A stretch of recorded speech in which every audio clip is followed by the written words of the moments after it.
Peddapalli MLA Vijaya Rama Rao గారు హరీష్ రావు గారి పైన చేసినటువంటి కామెంట్లను ఏదైతే వారు విమర్శించారో వాటిని మేము తీవ్రంగా ఖండిస్తున్నాం. అసలు ముందు విజయరామారావు గారికి అసలు కాళేశ్వరం ప్రాజెక్ట్ అంటే ఏంటంటే ఫస్ట్ వారికి అవగాహన ఉండాలి. వారు కాళేశ్వరం ప్రాజెక్ట్ మీద అవగాహన పెంచుకొని అప్పుడు హరీష్ రావు గారి మీద మాట్లాడితే చాలా బాగుండేది.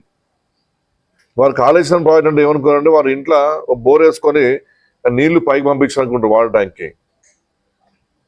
నిజంగా చిత్తశుద్ధి ఉంటే విజయరామారావు గారు 2.5 సంవత్సరాలు అవుతుంది మీ ప్రభుత్వం వచ్చి, ఎంతసేపు ఈ కాళేశ్వరం ప్రాజెక్ట్ని మొత్తం అప్రతిష్టపాలు చేసే బదులు మీరు ఈ కర్నూలు ఉమ్మడి జిల్లా వారు కాబట్టి మేడిగడ్డ 2 పిల్లలు మీరు ఇవాళ ప్రభుత్వం ఒత్తిడి తీసుకొచ్చి రిపేర్ చేస్తే ఇవాళ ఎల్ఎండి కానివ్వండి, అప్పర్ మ్యాన్ డ్యామ్ కానివ్వండి, దాని కింద అనేక చెరువులు మంచిగా నిండి ఉండేవి నీళ్లు.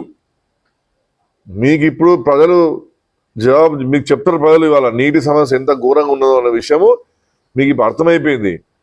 కాబట్టి ఆ సమస్య కూడా హరీష్ రావు గారు కేసీఆర్ గారే కారణం అని చెప్పి ప్రజలను ఏదో మీరు తప్పుదో పట్టించే ప్రయత్నం చేస్తున్నారు.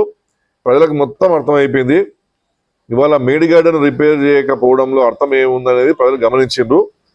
మేడిగడ్డను మీరు రిపేర్ చేస్తే కేసీఆర్ గారికి ఎక్కడ మంచి పేరు వస్తున్న ఉద్దేశంతో ఇవాళ మీరు రైతుల యొక్క కడుపు కొట్టే ప్రయత్నం మీరు చేస్తున్నారు. అది ఎన్నడూ కూడా ప్రజల మీద క్షమించరు. మీ గాంధీ కుటుంబాలు మీ డూప్లికేట్ గాంధీలను మెప్పిపోతే నాకు పోలేదా?